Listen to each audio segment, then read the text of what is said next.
Diablo 3 really puts an emphasis on the action in action RPG. Even from early in the campaign, you'll be sending enemies to space with a single spell. But one day I asked myself, is it possible to play Diablo 3 without ever attacking? There are some more or less viable builds that focus on damage reflection and thorns damage in the late game, but I wanted to see if it was viable from the very start of the campaign and not allow myself to attack at all.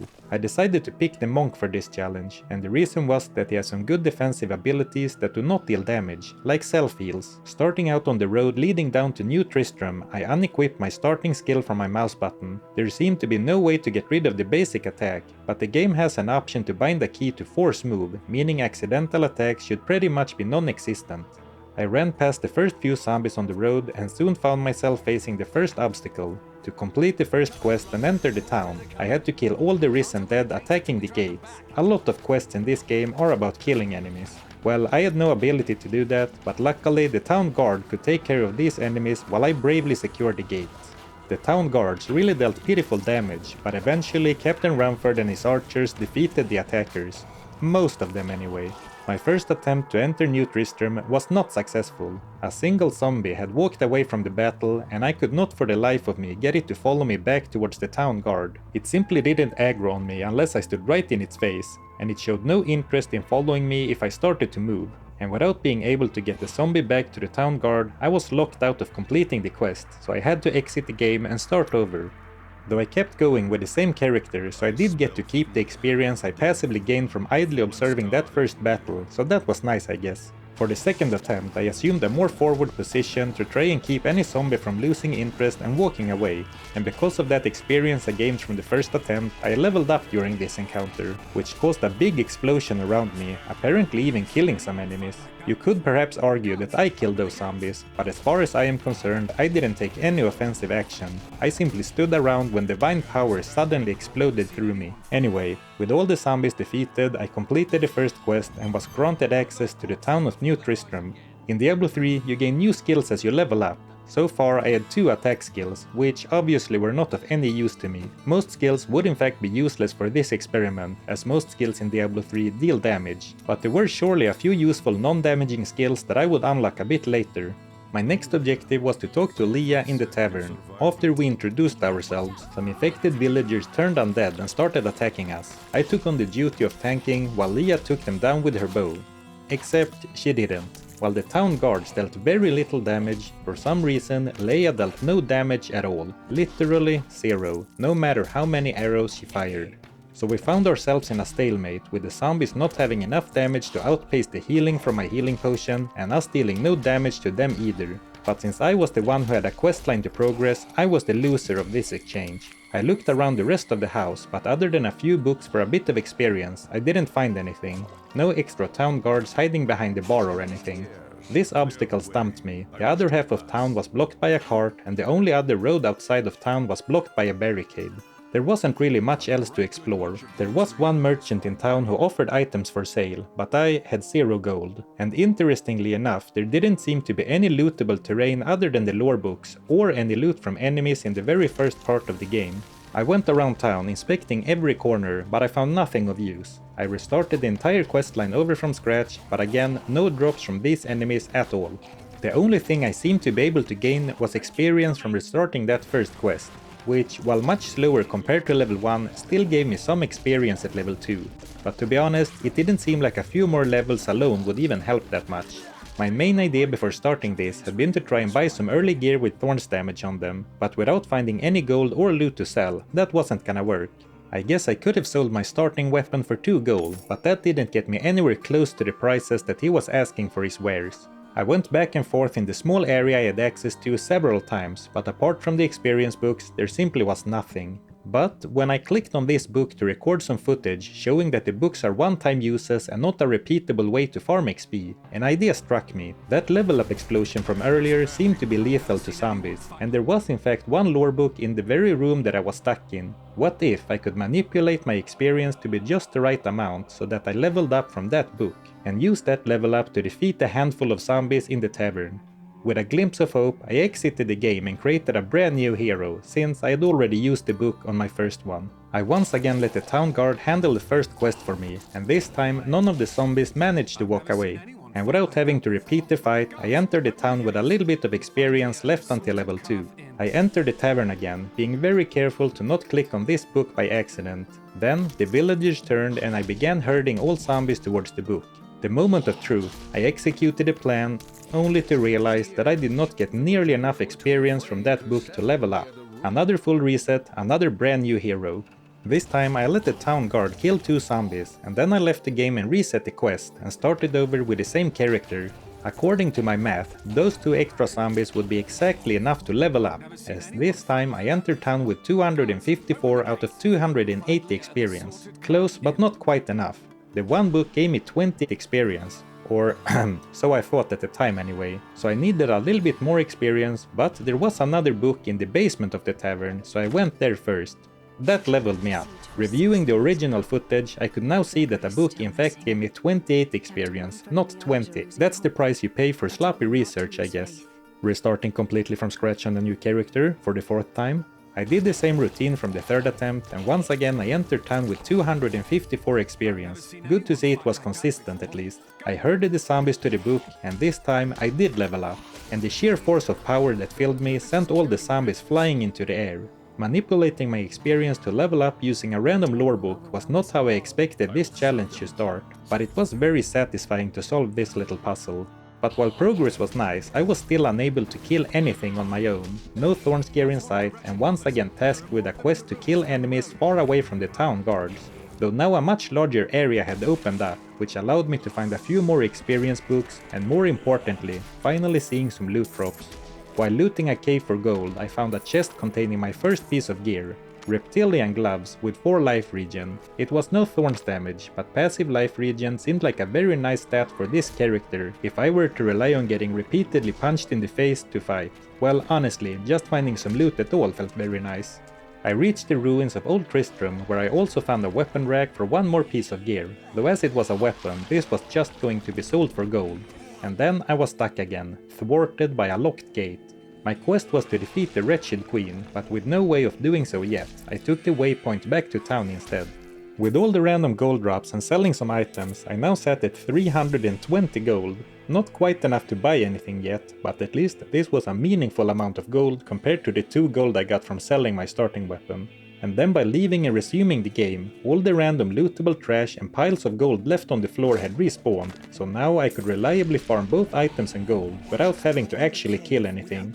I repeated this route a few times, finding some more gear, like this chest armor with life regen, and a lot of gold. And between the randomly scattered lore books and starting every loot run by watching the town guard kill a few enemies, experience was building up as well. But again, while that was all well and good, it didn't really address my main issue of not being able to damage enemies. After several repeats of the loot run, I had not yet seen a single item with thorns damage. I even repeatedly refreshed the merchant's inventory by leaving and resuming the game, but still no luck. And to be honest, I didn't know this game well enough to even have a general feel for how common thorns gear is, or when it starts appearing in shops. I was beginning to fear that I was wasting my efforts, like what if thorns gear didn't exist at all until much later into the game. So I parked the monk and leveled up a barbarian to do some research, playing normally without restrictions and then going to the merchant and refreshing his inventory several times after every level up. And luckily for me, I started seeing some gear with +1 to thorns damage from the merchant at character level 5. I can't say for certain that this is the earliest possible way to get some thorns gear, but at least I was certain that thorns gear existed at this point, so it looked like some experience grinding was in order. I quickly went back to the pacifist monk and began leeching experience outside of town. The experience I gained per enemy that the town guard kill was truly minimal, but as far as I could tell, this was my only option. And after all, it was just a matter of standing around for a couple of minutes, leaving the game to respawn all enemies, and then repeat over and over. During this grind I encountered a game mechanic that will be important later, but which at the time I was unaware of the significance of, a globe of Nephilim glory with promises of unleashing terrible energy onto my enemies. But apparently that only happens when you attack them. Simply standing next to enemies did not produce any of said terrible energy. It did create a small explosion when the timer ran out, but that wasn't enough to do even 50% damage to the weakest of undead. Leeching experience outside of the gate gave me about 100 experience points per run, depending on how many minions the wretched mother spawned, and I needed thousands. The hours passed by, and eventually, after many repeated leeching runs, I reached level 5. And this was a really silly grind, in contrast to the research barbarian who took about 10 minutes of playtime to level up. This character now had over 5 hours of playtime on him. Though to look at the bright side, I had been collecting a lot of gear in the process, mostly armor pieces with life regen, but also a few items with plus experience per kill, which I believe did increase the experience I gained even when the town guards did the killing. And then I went to finally shop some Thorns gear, my ticket to defeating enemies without the support of New Tristram's finest. I ended up buying a pair of rare boots with +1 Thorns damage for most of my gold. A single point of Thorns is ridiculously little damage even in the very start of the game, but it is also infinitely more than 0. And just like that, the next chapter of this character's journey began, as he was now able to take on enemies out in the wild, slowly. In case you're unfamiliar, 1 Thorns damage means that anytime an enemy attacked me, they took 1 damage. During the leeching grind I had also unlocked my first usable skill, Blinding Flash. A non-damaging crowd control skill that blinds enemies around the monk for 3 seconds. Unfortunately, blinding my enemies wasn't very useful when I relied 100% on damage reflection. In fact, it was actively slowing me down, but it was a decent panic button to have in case I got myself into too much trouble at once. Then it was time for the next quest battle, the Wretched Queen. My damage was awful as expected, but with the health potion vial being infinitely deep with a cooldown, low damage and time was all that I needed. It was equal parts funny and sad to see a quest battle at level 5 take 5 minutes to conclude. The most important thing was that it was doable at all, but it was safe to say that I would need to acquire some more gear with Thorns. I turned the quest in and then shopped for a shield with 1 additional point of Thorns damage, doubling my damage output, and then a bit of an awkward moment for a non-attacking run. I did not allow myself to use summons or hired mercenaries to fight for me, but for some of the quests there is an NPC, like Leah in this case, that will tag along and there is nothing you can do about it. But as I had no control over this at all, I let it slide. And this time Leah only accompanied me for a single quest-related mini-boss fight, but there will be a few moments where I am forced to have an NPC with me for a short while. Oh well, nothing to do about it. Then I entered the cathedral, looking for Deckard Cain. There were some environmental hazards in this place, like when I fiddled with this contraption and a chandelier dropped down on a group of zombies, but that didn't even kill these normal zombies, so it wasn't very useful, more of a funny interaction. Then I encountered a kindred spirit, a treasure goblin, a walking loot container who will drop a nice bit of loot when you kill it. Unfortunately, that last part is key, they drop loot when you kill it. And as they never attack and only ran away, I had no ability to benefit from killing my brethren. After a bit more dungeon crawling, emphasis on crawling, a familiar face, Deckard Cain. I rushed in to save him from his pursuers, and while I did pitiful damage, it was actually not that hard to fight. I was really carried by my life regen gear, allowing me to quickly out-heal any damage I took this early into the game. While I wasn't strong by any means, battles were merely a waiting game as enemies didn't seem to regenerate life. Not yet anyway. I returned Cain to town and then bought a pair of gloves for an additional point of Thorns damage. I didn't love the idea of replacing my life regen gear, seeing how useful it was in keeping me healthy, but prioritizing damage seemed like a no-brainer. And then as the other part of town finally opened up, I bought a pair of life regen and Thorns damage pants from another vendor, pretty much the perfect combination of stats. The Thorns number kept going up, very slowly, but I was proud of these 4 points of damage. When I reached level 8, I unlocked another usable defensive skill in Breath of the Heaven, a self-heal with a 15-second cooldown, basically an additional potion with a bit of a weaker heal but a shorter cooldown, very useful. At this point I ran past most optional enemies, since taking them down took so long for very little reward, though I did stop for the occasional larger group. Taking down 1 enemy or 10 enemies took about the same amount of time, as my damage was limited to how quickly enemies attacked me, rather than how quickly I could attack. After a side quest I found a pair of boots of thorns, but of course I already had thorns damage on my boots. They were still only +1, and I was really starting to wonder when I would start finding items with more than 1 thorns damage apiece. An important difference in how Thorns damage works in Diablo 3 compared to Diablo 2 is that in Diablo 3, most, if not all, attacks from enemies can trigger Thorns damage compared to only melee attacks in Diablo 2. Not that Diablo 2 really has anything to do with this playthrough, but I wanted to mention it since it is a major difference for doing something like this. Most enemies seem to have a melee attack, but some definitely favored ranged attacks, and I would have ran into a lot more obstacles if I couldn't deal with ranged attackers, or at least spent a lot more time in those encounters. After returning the quest item to town, I unlocked the blacksmithing services, including the ability to craft items for any gear slot. If you have the necessary materials, that is. This can be super useful, but as I was looking for very specific stats and the required materials and gold were very tight for me at the moment, I didn't end up using his services and instead favored spending my hard-earned gold at the merchants instead. And speaking of special vendors, I should also mention the Mystic, an NPC who can reroll a single stat on your gear. That could have been really powerful as a way of forcing Thorns damage onto otherwise good rares, but as this was a fresh character on a fresh season, the gold investment needed to first upgrade her and then the gold cost for rerolling itself made it completely unfeasible this early into the game. At level 10 I unlocked my first passive skill slot. I had the choice between movement speed and reducing the damage of enemies that I dealt damage to for a short duration. I was not sure if Thorns damage counted as me dealing damage to trigger this. I guess I should probably have done some testing, but as I wasn't really struggling to stay alive, I went with the movement speed instead. And then I reached a point in the questline that I had been dreading beforehand. Back in the cathedral, a group of cultists had trapped a warrior, and you need to free him from the ritual to continue. Usually I would just start attacking them, and once a few of them are down, he breaks free, which obviously was not going to happen this time. But it turned out that I had worried for nothing, as when I went ahead to check if the way was actually blocked up ahead, he somehow broke free on his own. I guess I have never tried simply running past them before, so what I believed to be a potential run killer turned out to be a complete non-event. The mysterious warrior is the Templar mercenary, and after I helped him take down the traitor Jondar, he offered to join me on my quest as a companion. I said no, and moved on towards the Skeleton King Leoric on my own. Fighting my way deeper into the cathedral, I encountered something I have never seen before, a light blue battle cestus. I guess it's been a while since my last Diablo 3 playthrough, because I have never seen an item of this color before.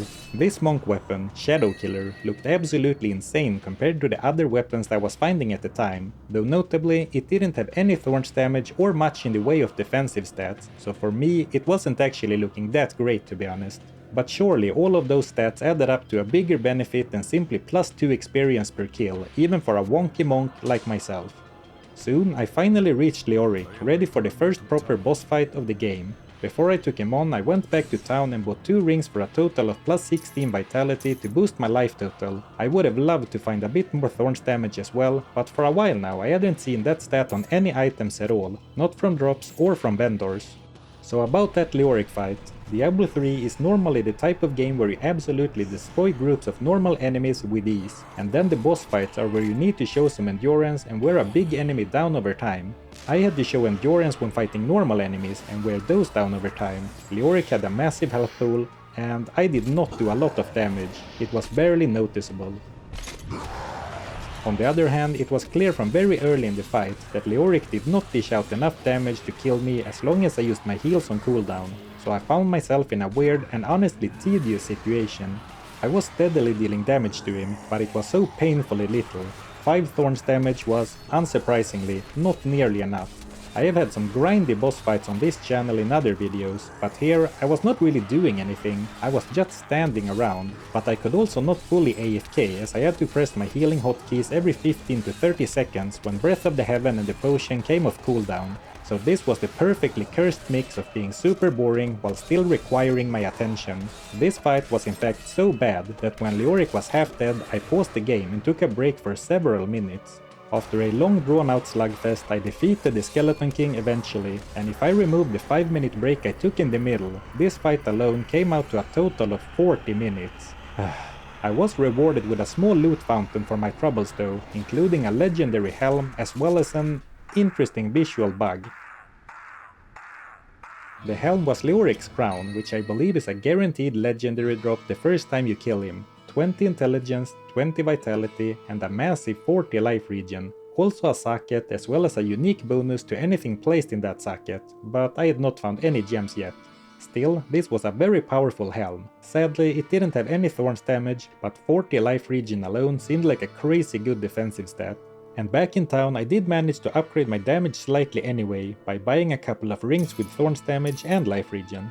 I had solved some tricky puzzles without attacking, and now I had taken down a major boss as well. At this point I had proven to myself that yes, you can play the game completely without attacking, even from the very start. but it does require some tactics and trickery, and a lot of patience. I had no intention of beating the entire campaign this way, but I didn't feel quite done with the experiment yet, so I decided to set the final boss of Act 1 as my goal, and moved on to look for pieces of a sword for the next quest, with a whopping 6 total thorns damage and a really nice amount of life regen at 60.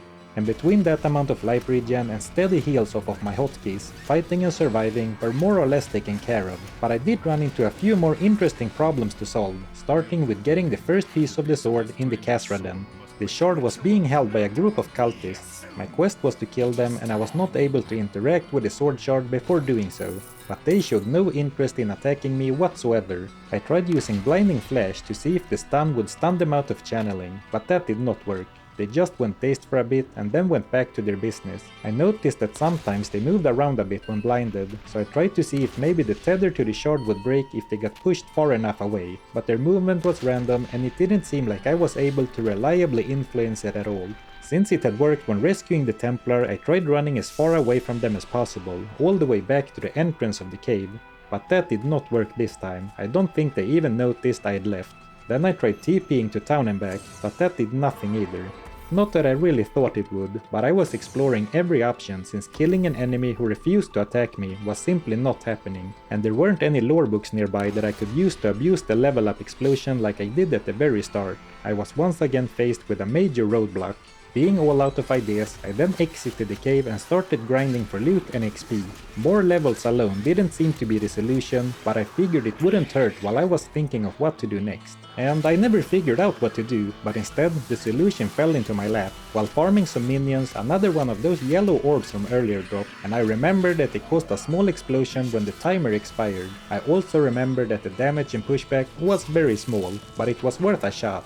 After all, a small shove was a lot more than I had been able to accomplish so far. I grabbed the orb and ran back to the Kasraden as quickly as possible, and I made it back with a bit of time to spare. I eagerly waited for the timer to run out, and decided to position myself next to the leader of the cultists. And it worked. When the orb timer ran out and knocked him back, they all stopped channeling and started going after me.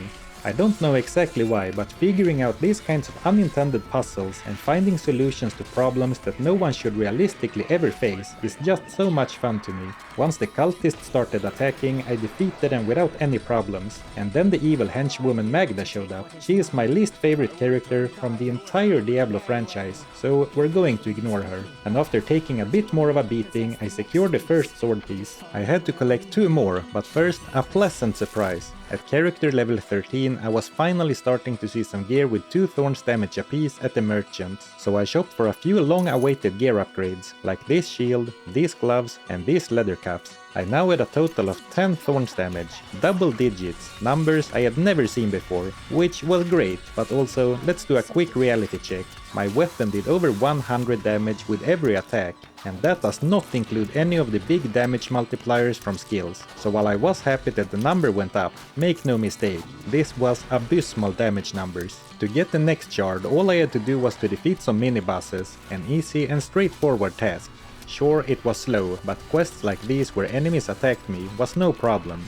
At least, that's what I thought. But then I took all of them down except one, who still seemed to be at full life. Inspecting a bit closer, it looked like this enemy had some form of lifesteal. He took damage when he hit me for sure, but then he immediately healed for more damage than he took each time. I even had Leah with me for this quest, but she dealt very little damage too, so she wasn't too helpful either. So what now? Well, the obvious answer was to try and increase my thorns damage, and hope to push that number higher than what this enemy healed for. I had no idea how much was needed, but I knew I would be able to upgrade some of my +1 thorns gear to +2, so I TP'd out to shop for upgrades. This way I managed to get my thorns damage to 16 by upgrading all of the gear except the helm, which, while a significant increase relative to 10, somehow didn't exactly fill me with confidence. And notably, I had not seen a single magic or rare weapon, armor or belt with thorns. I'm not confident that those items can't ever spawn with thorns, but I had been looking at a lot of items at vendors and had not seen a single one in this entire playthrough so far. Well, for weapons it becomes easy to add thorns later by socketing a topaz into the weapon, but I had yet to see any of those either. And my hunch was unfortunately right. Even with 60% more thorns, it was not enough to outdamage the skeleton's lifesteal. In In a last-ditch effort, I replaced my prized legendary crown to squeeze out another 2 thorns and did a third attempt. But that wasn't enough either. It seemed a little bit promising at first, since it looked like a tiny bit of life was missing from his life bar, but then when the rest of them were gone, Leah started to attack him and managed to deal tiny bits of damage to him in between his swings, but when he did swing, he always healed back up to full again. His lifesteal was definitely outpacing my thorns, and as far as I knew, there were no way for me to get more thorns damage right now. Though Leah did deal those tiny bits of damage, so what if he never hit anyone to heal back up? Since Leah is a quest-related NPC rather than one of my minions, enemies could not attack her at all. That meant that the skeleton kept chasing after me no matter what, and luckily he was very slow, so as long as I kept moving and didn't let him hit me, Leah could slowly whittle him down. This victory was bittersweet, since somehow Leah felt like a bit of a grey zone between the town guard and a minion to me, but I want to state again that I had no control over Leah and there was no way to not bring her on this quest. So in a way I was simply using the quest's mechanics against itself. At least that's what I told myself as I moved on to collect the next piece of the sword. After that I went to the nearby town of Wortham to fight back against an invasion of cultists, and I hit level 16 in the process, which unlocked another defensive skill, Serenity, a 3-second immortality button with a 16-second cooldown. A nice panic button to have in case I found myself in a bad spot.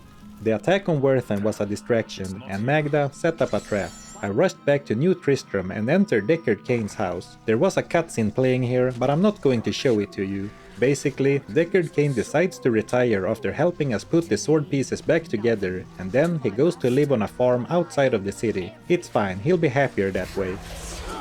Despite the many struggles, this run had been a lot of fun, but the further I went, there was less interesting problem solving and more of just extremely grindy fighting, like this boss fight against Queen Arachne, a big spider lady. It wasn't even hard, it was just tedious, with tiny damage numbers but great life regen.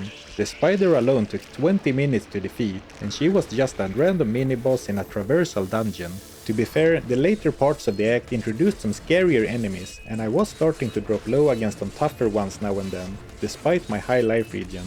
But right on cue, as I leveled up again, better gear became available. Sadly, the number of thorns damage seemed to grow at a really slow rate in the early game, but these bracers with thorns damage and 38 life regen, almost as much as my Leoric's crown, was a pretty sick upgrade. Going into the Halls of Agony, the start of the final stretch of Act 1, I leveled up to 19 and unlocked a new skill and my first passive aura, Mantra of Salvation, a passive boost to all resistances and an active ability for a short boost for even more resistances. This seemed really nice at first, but I did not have any resistances on my gear at all yet, and even with the active ability active, all my resistances were sitting at 6. Not very impressive. Still, it was not like I had anything better to do with my skill slots, so it was objectively an improvement. I reached the Chamber of Suffering, the lair of the Act Boss, and here's a quick gear check. Decent gear overall, except that Thorn's damage still only rolled in embarrassingly low numbers. Some gear pieces were definitely pretty bad, only providing me with 2 Thorns damage and nothing else, but I did have a few pretty decent rares and my defensive stats were looking good.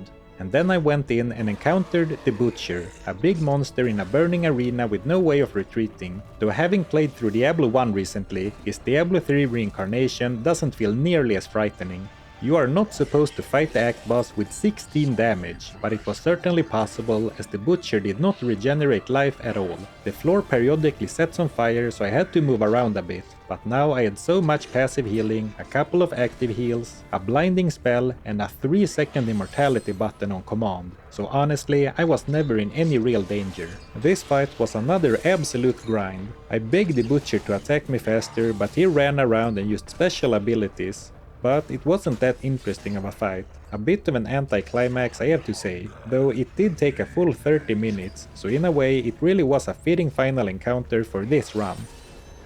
I got some loot from the Butcher, including a pair of unique pants, which seemed really powerful for a non-attacking character, though I do wonder if farting with such a, and I quote, vile stench that enemies start taking heavy poison damage could really be considered pacifist. After finishing Act 1, I was originally going to talk about how fighting would eventually get easier over time as I unlocked more skills and gear options, because I have certainly seen items with several hundred thorns damage on them on other characters later into the game, and once gems start dropping in Act 2, a mid-level topaz in a weapon can add a few hundred thorns damage on its own. But these pants really drove that point home. They were extremely strong. I wasn't even quite ready to capture a nice shot of the action when the pants one-shot all enemies around me instantly. What a stark contrast to the entire rest of the act. The balancing of legendary items in Diablo 3 is interesting. Thanks for watching, and I hope you enjoyed this little experiment. I know I sure did, despite probably setting some kind of record for slowest Act 1 boss kills.